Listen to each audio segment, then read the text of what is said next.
everybody. Welcome to All Things Savannah. We are doing our weekly program of the people, history, and special stories about the hostess city. Today, we've got our special guest, Duncan Sligh from Savannah Bananas. This is a much anticipated show. Everybody's been very excited to have you here today. His title is Stadium Operations / Employee Experience. Sure. So Duncan, thank you for stopping by. Absolutely, guys. Thanks for having me. Yeah, sure. Now I've almost gotten a fit of the giggles for a couple of reasons, but one is the monkey that is on. That's right. on Duncan's shirt. Representing the party animals today. Exactly. So we'll get a close up later on of that. But I thought it was a monkey with a cigar in his mouth. Not quite. And it's a monkey with one of those little party. It is. It's a party favor. What do you call those party favors where you blow in them and go, right, and unroll and. And of course, a little banana on top. And a banana. Yeah, I thought it was, at first I thought it was a mohawk, and it's actually a banana. Wow, no wonder you almost had the giggles today. Yeah, exactly. And he's got another one in his head. Anyway, that's right. So we are really excited to talk with Duncan today because this is like so many cool things are going on with the Savannah Bananas. Sure, yeah. And it is a big deal here. Yeah. It's really interesting to see how things have kind of exploded. Obviously, been around since, about 2015, 2016 is when things started going. That's right. And then like the name was announced in 2015. Okay. Didn't start playing until 2016, and just, kind of once we made the transition of playing collegiate level ball to becoming our own thing, I think that's kind of when things started to take off, and really, really excited for this season and where we're going in the future. So let's talk about what is banana ball, because people sometimes don't understand that it's different than traditional baseball. This is a different thing. So to give you a little bit of background, we didn't always do banana ball. We started off, like I said, as a collegiate level summer league baseball team. And what that is for those unfamiliar, if you're a baseball player playing in college, you don't always have a baseball league to play in the summer associated with your school. So what a lot of schools will do is they'll send their players off to a summer league to continue to get at-bats, to continue to get pitches in, just to kind of keep themselves warm for the start of the next season. And so that's what the Savannah Bananas were at first. We were pretty much the local collegiate level team here in Savannah, Georgia. And our commitment from the get-go, well before banana ball, was to always be fans first, and was to and to try to entertain always. That's our literally our mission statement: fans first, entertain always. That's what we strive to do at all times. And Jesse Cole and Emily Cole, the two owners of our organization, they pretty much identified that when it comes to traditional baseball, takes a while. It can be a long kind of a sport. It can, and even like a really riveting baseball game. They noticed that if they looked out on the stands, they would see the fans starting to leave before the game ended. And the idea is how do we keep that from happening? No, exactly. And I'm the biggest baseball fan in the world. I love watching the Atlanta Braves and other teams as well. But even sometimes I find myself dozing off during those games because they take a little bit. So the mission from the very beginning was, how do we keep everybody in those seats? And how do we keep people wanting more and not wanting to go home early before the game starts? And so originally that was just trying to do 20 new things every game, trying to do new promotions on the field. 20 new things per Yes, that was the philosophy for a long time, and it still is. It's, how do we keep it fresh? How do we, because it's always going to be somebody's first game every single time they're at the ballpark, right? And so we want to nail that first impression. And then if it's somebody's 50th game at our ballpark, we still want them to see something new, no matter what. And so that was the philosophy early on. And we played in the Coastal Plain League, had an incredible relationship with them. I'm sorry, what was that called again? The Coastal Plains League. So is that the collegiate league? That's exactly right. The CPL for short. And incredible relationship with them. I mean, it was a really, really great partnership that we had. Ended up playing really good baseball too. Won a couple of league titles. Won Organization of the Year twice. The product in the field was solid, and the fans started to show up because this was something that was unlike any other sporting event they'd seen, with the new things on the field and the dances and the fun and the promotions and involving the crowd and things like that. But we found that in organized baseball, with a league that we weren't really in charge of, so to speak, that there was kind of a glass ceiling there. There's only so much that we were allowed to do in terms of pushing the entertainment forward and doing all the fun things that we really wanted to do. And because there's that competitive aspect of it, because we're playing against other teams in the league that we don't want to put anybody at a disadvantage with the shenanigans that we're doing and catching people off guard and things like that.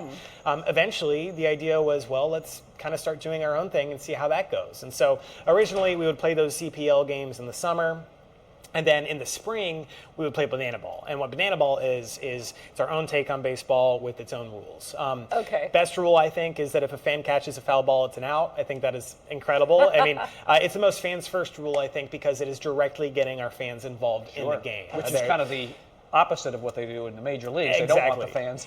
Exactly. It's all about the players, all about the coaches, all about, honestly, like at the end of the day, for a lot of baseball teams, all about the bottom line, all about the money that they're making. And so what we're focused on is the fan impact and how much of our fans are really going home with a story to tell.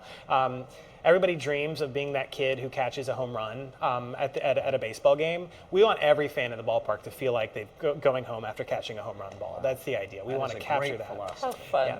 I will say my other favorite rule is that if you bunt, you're ejected. I think that's incredible. That would have been great for me in my Little League career because I did not know how to bunt. That's right. But yeah, so there's 11 total rules. I could list them all, but at risk of embarrassing myself and running out of steam there, I'm not going to. But there's a handful more. Fans can challenge a call on the field if they feel like the umpire got it wrong. How does that work? Shout out to Vincent. They have a confetti cannon. And so the crowd decides who their representative is going to be at the beginning of the game. It's a big ceremony. They're chosen and they're honored and things like that. And then at some point, if that fan feels like there needs to be a challenge on the field, they blow that cannon, and then then our incredible broadcast team at BTV reviews it, and we get a different answer on that call if we need to. So yeah, that's the idea. Is like ever since we started our own league and ever since we kind of became our own thing. We don't have any rules now. I mean, there's nobody else telling us what to do. We can do whatever it is that we want. And the games are still competitive. I mean, there's no scripting in terms of how the game is going to end.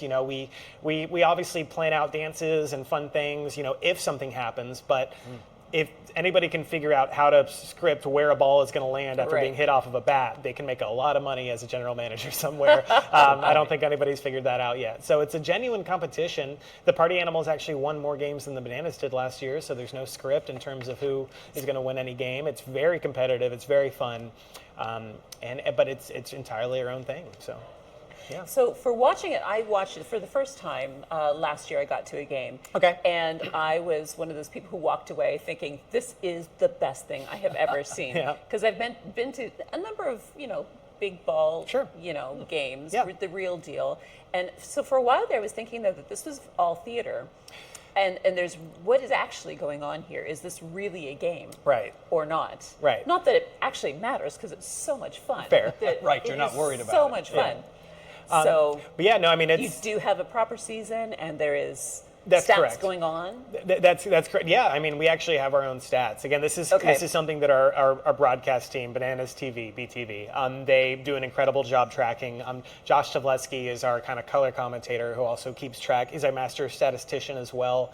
Keeps track of these things. We don't we track some traditional stats like ERA, batting average, on base percentage, OPS, things like that. But then we also track other stats that no other baseball team does. We keep track of minutes per inning because we are really, really big on pace. Another one of those rules is the 2-hour time limit for our games. At the end of the day, a lot of the reason why fans don't stay at a baseball game the whole time is because they can go really long. We would rather leave our fans wanting more than overstay our welcome. So 2-hour time limit, and if the game ends before that, great.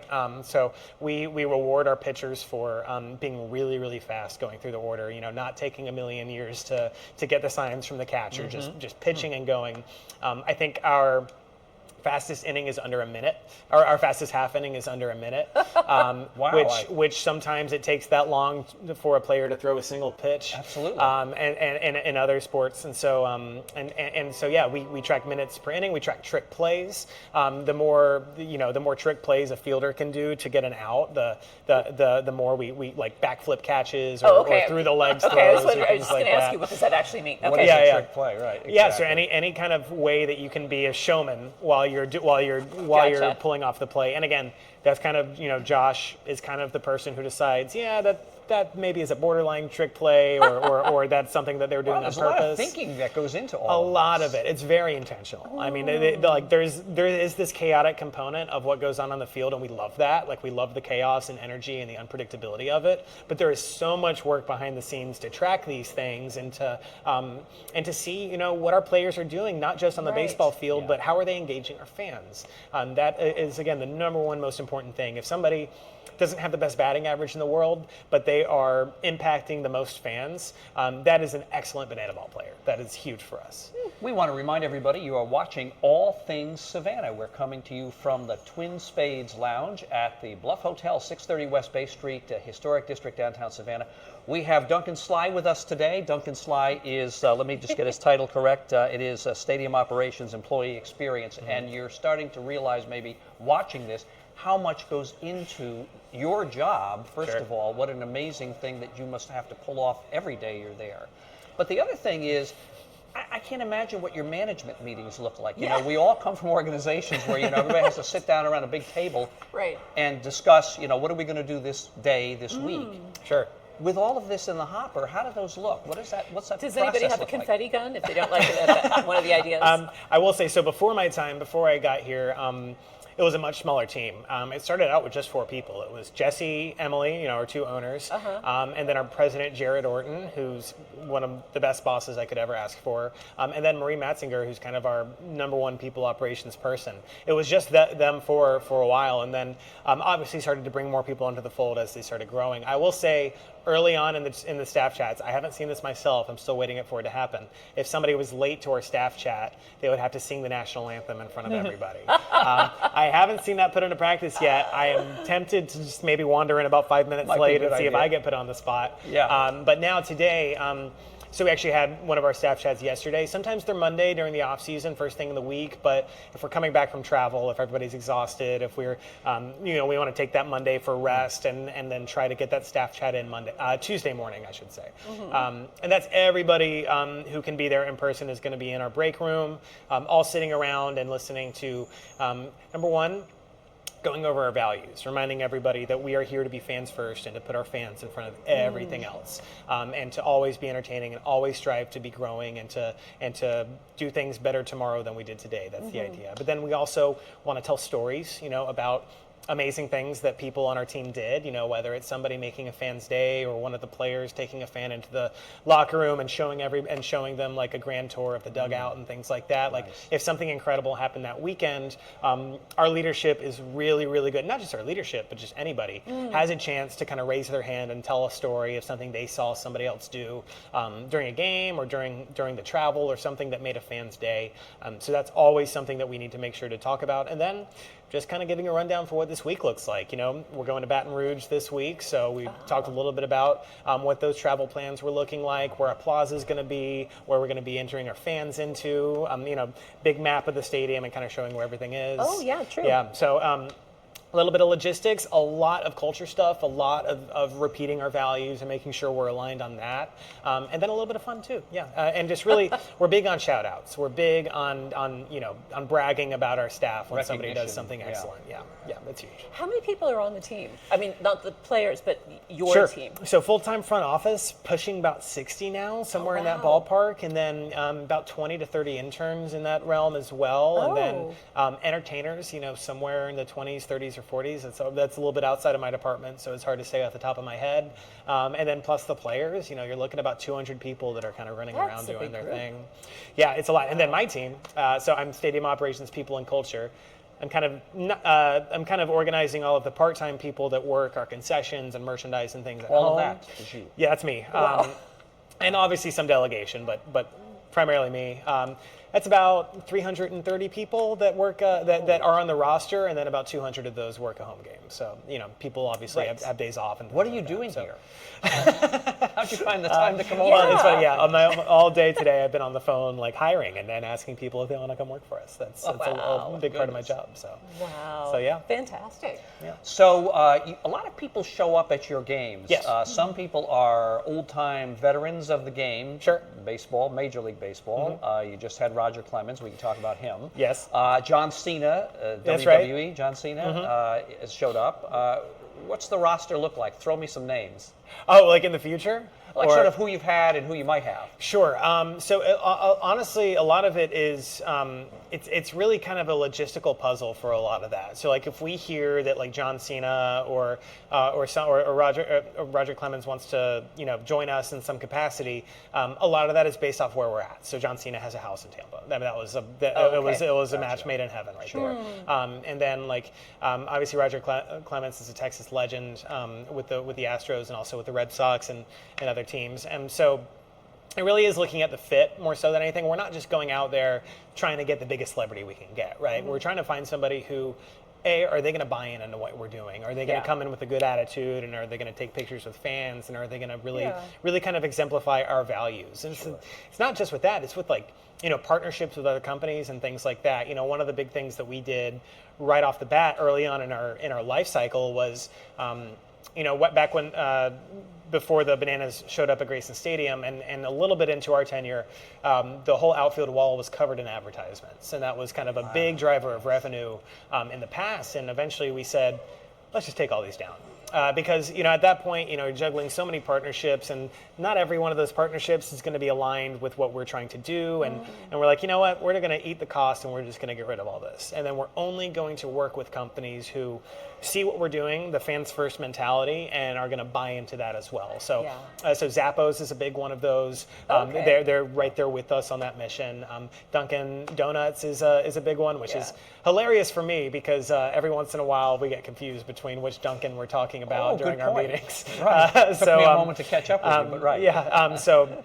And they've been phenomenal. They give out coffee to all of our fans every game. We have a donut batter for a lot of our games, where if they strike out, then everybody in the stands gets free donuts. So it's those kind of companies. It's not just anybody who comes at us with a paycheck is going to be a part of the Bananas. It's going to be who is representing us and who do we want to represent. And that's not an easy thing to do. It takes a little bit of trial and error. Sometimes you have a conversation with the company that you're really excited about, and then you get on that Zoom call and you're like, oh, they don't get it. And that it can be a hard conversation sometimes, but it's really important because if we start working with people and we start compromising on our values, it's a little bit of a slippery slope, and so we're very, very kind of stubborn on that. It's understandable. Something that we're really it's a great quality to have.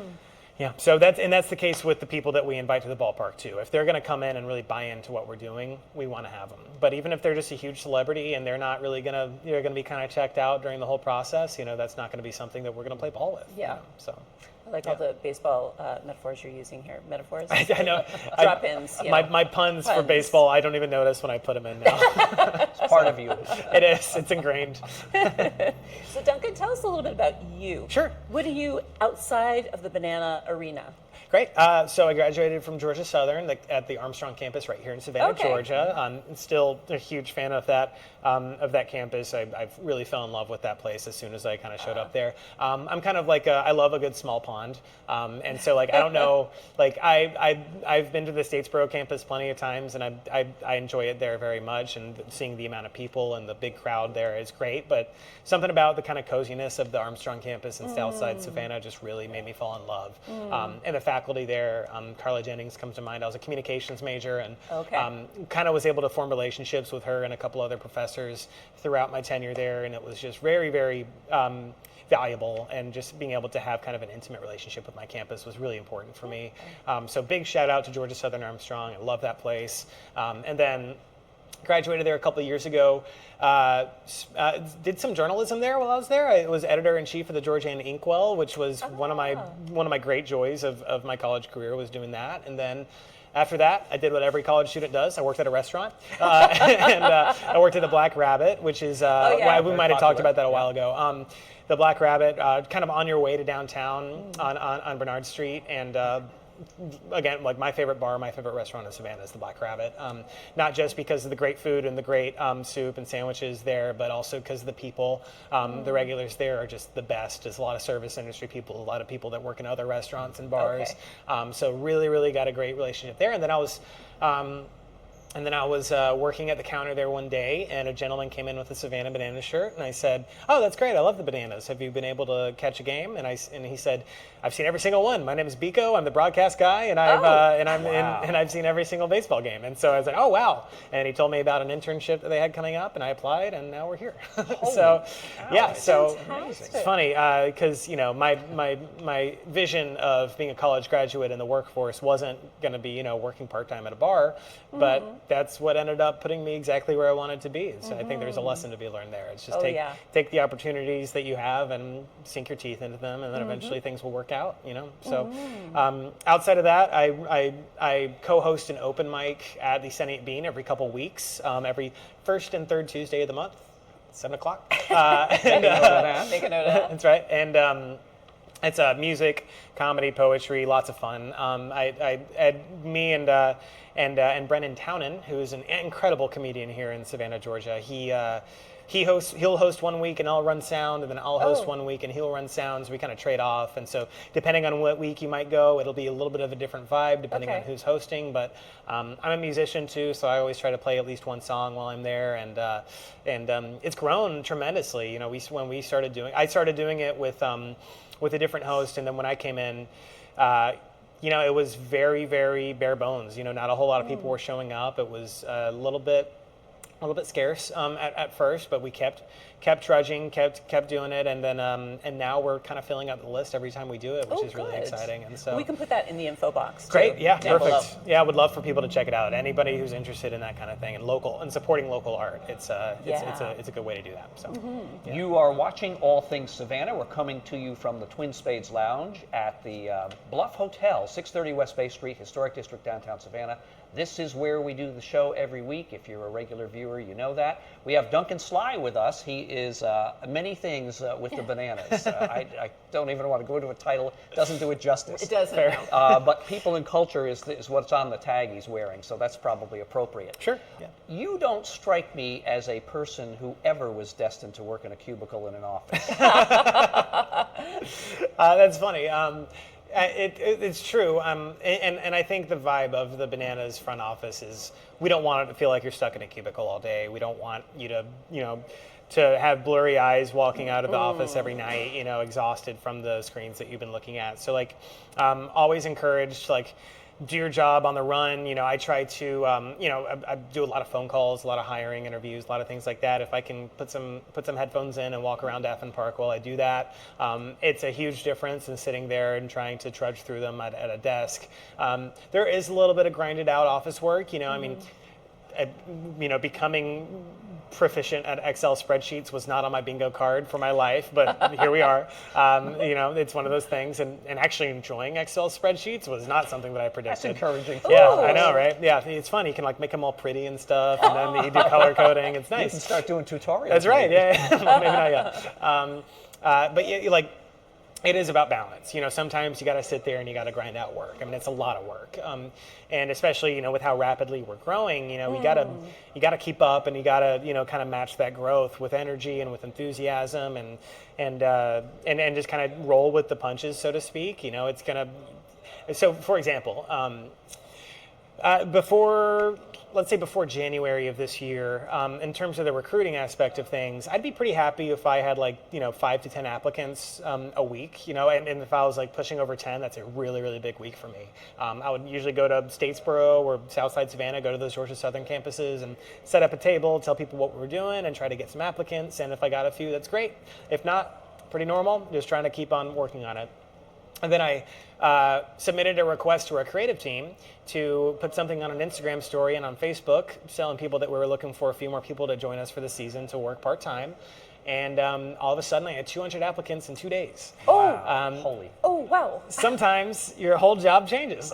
And so In an instant, yeah, almost. exactly. And so all of a sudden I was like, okay, time to reevaluate how I'm spending every single minute of my job. And so, Yeah. no longer going out and doing in-person visits. Obviously I do when I get a chance, but all of a sudden it was, let's grind through this list. And it's still, I'm still working through that list. I still have a few more people to get in touch with, which is what I was doing earlier today. And it's just a matter of like, okay, like I'm not going to be stubborn about what my job is. I'm not going to be pigeonholed into what I think my job is every day. It's like it could change in an instant. And at the end of the day, that's why it's important to focus on the why we do things and not the what and the how, because the what and the how could change at any given moment.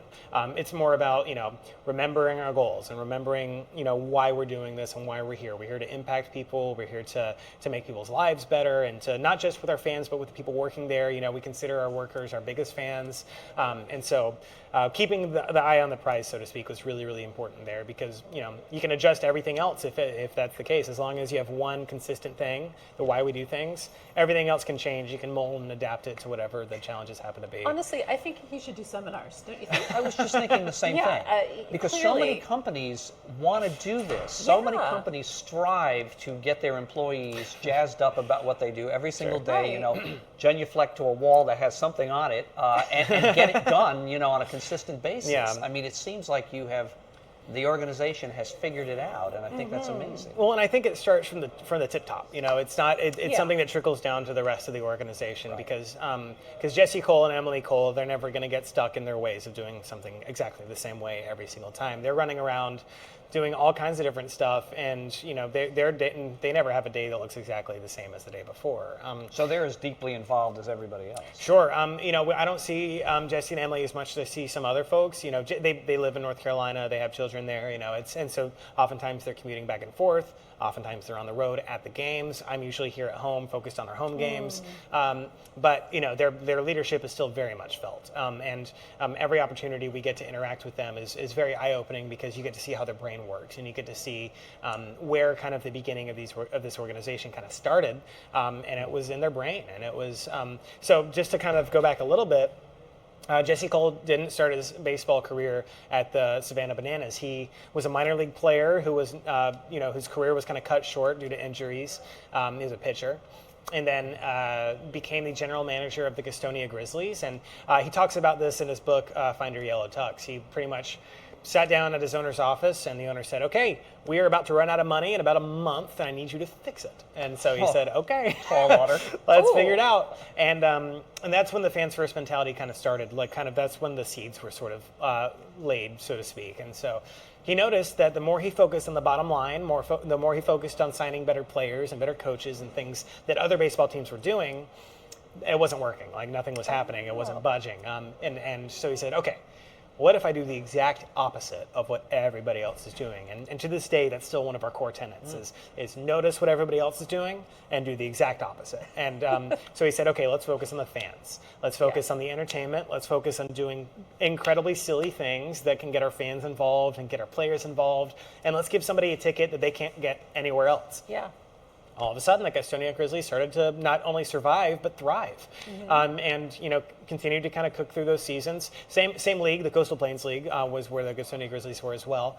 And Jesse kind of couldn't help thinking, like, well, what if I had this philosophy from the ground up? What if I started my own team with that same philosophy of being fans first? And that's when he and Emily moved down to Savannah. They got a peek at Grayson Stadium shortly after the Sand Gnats left, and said, okay, this is where we're going to do this. And that's pretty much our origin story right there. So Wow. yeah, so it all started with them. I mean, that's really where everything kind of came from. And so, tickets are impossible to get. sort of, yes. Sort of, right? And that's our number one challenge So right it now. must be working. I think Right. But I mean, it's one of those things where, it's a good problem to have. We love that the tickets are in so demand that they're hard to get, but it's still a problem because we want as many fans as possible to see this. And not just for like, the money aspect is great. It allows us to grow, but that's not why we're in this game. We're in this to impact as many people as possible. Trying to be inclusive. Yeah. Exactly. The fewer people who have access to our tickets, the fewer people we have the opportunity to make a huge impact on. And so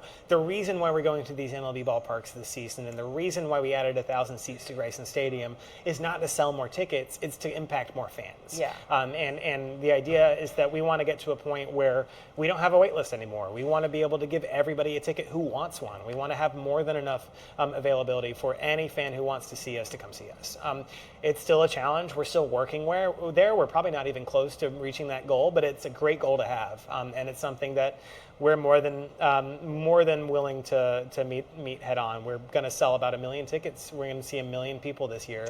I want to keep on pushing that as far as we can go, So. Well, I think it's really funny because there are a lot of things that put Savannah on the map, Sure. and we never would have thought that a banana ball baseball team would have been one of those things. Sure. But it is. So you're totally adding to, and I say you, but your organization is totally adding to the flavor and the vitality of Savannah in a quite unexpected way. I mean, know it. we're known for history and beautiful, lovely streets and Spanish moss. We haven't been known for baseball. Sure. And yet we're so eclectic here, I guess Yeah. in a longer sense, it wouldn't surprise anybody that eventually we would do something very creative with even a Right. sport like that. So you're happy to be in a small pond like Savannah. Yes. And you enjoy being here. Yes, I love Savannah. I moved here, I actually originally came here to study at SCAD in 2015, and then I dropped out because I was not ready for college. It was one of those tough lessons to learn. It's like I probably could have benefited from taking a year or two off from school and then allowing myself to mature a little bit and go back to school, which is eventually what I did. So I started at SCAD in 2015 as a performing arts major because it's funny because my two big passions are baseball and theater, and Savannah Bananas are like the perfect marriage of those two We things. can see that. Yeah. Yeah. And so after leaving Savannah, I moved around a little bit. I'm originally from Athens, Georgia. Moved back there, moved to Florida, moved around, kind of got a little bit of life experience, and then eventually, one of my best friends, Colin McHugh, told me that he was working on a comic book, and it was going to be starring a character who is a guitar player, and he didn't know how to draw a guitar, so he asked me to come up and model for him so he could see how to draw somebody playing guitar. And then we started kind of shouting ideas at each other about what that comic book could be, and this is something I haven't told y'all yet. And then eventually that comic became The Ballad of Gordon Barleycorn, which is actually the first issue is in stores right now here in Savannah at Neighborhood Comics, if anybody wants to check it out. Thanks for mentioning that. Yep. We'll shout that out. And so he ended up drawing the comic. We wrote it together, and that is what got me up here. About 2018 is when I came up here permanently, he was a really, really good friend of mine that I met at SCAD, still probably my best friend today. Yeah.